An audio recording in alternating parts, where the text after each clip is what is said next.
Hello everyone. Most PR teams are chasing coverage but completely missing revenue. If your sales cycle is long, painful, and full of we'll get back to you, PR might actually be the fix instead of sales. In this video, I'm going to show you exactly how smart PR teams are cutting their sales cycle in half without increasing ad spend, without hiring more salespeople, and without changing the product. So let's get started.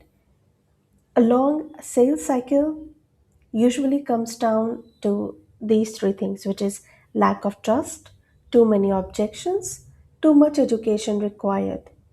Your prospects are asking, can I trust this company? Is this actually proven? Will this work for me? Now, here's the problem. Sales teams try to answer these questions, but PR removes the questions before the call even happens.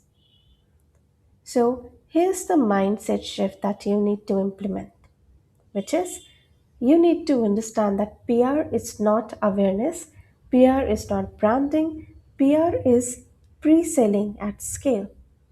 Done right, PR does three things before a sales call, which is PR builds authority, handles objections, warms up the prospect.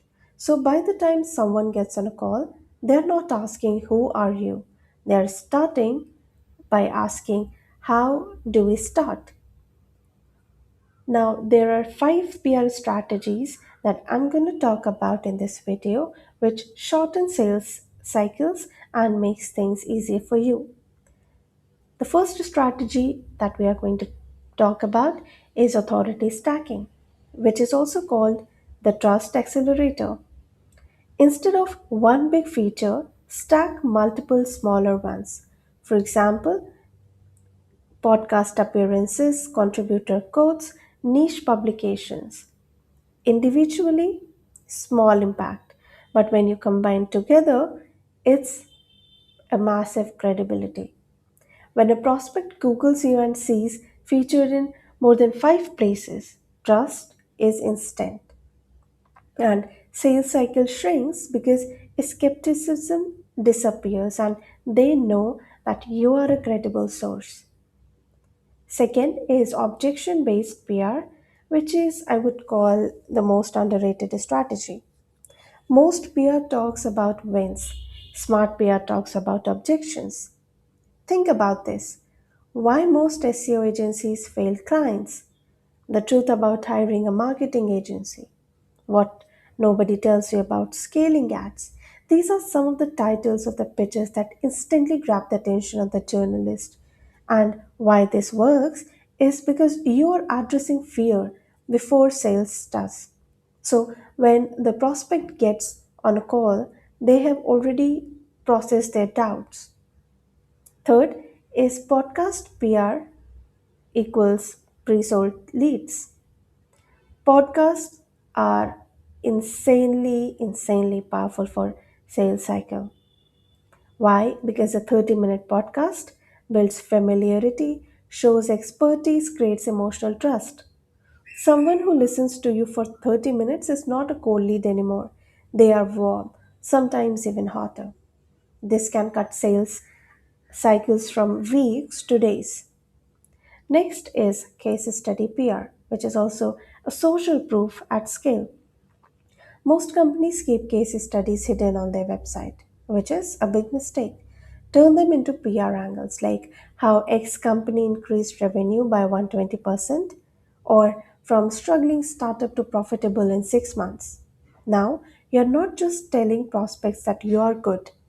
The market is saying it for you. That removes the will this work objection instantly. Next is reactive PR, where speed equals opportunity. This is where most PR teams leave money on the table. Platforms like Harrow, Quoted, etc.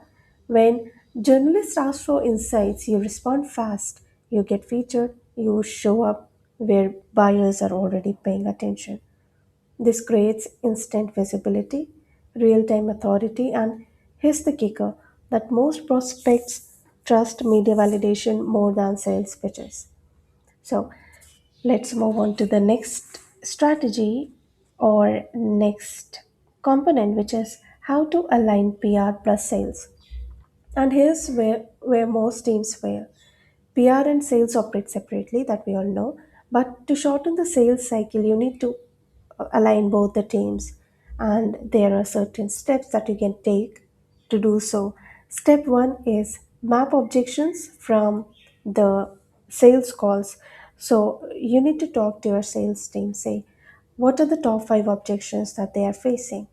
Step two is turn each objection into PR content, which is every objection you get one PR angle. Step 3 is distribute strategically.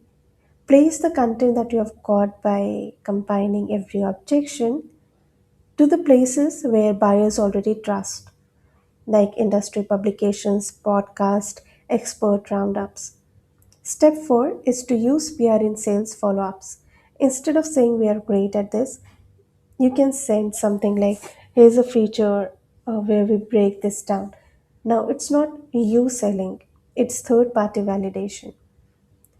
Let's understand about the real impact.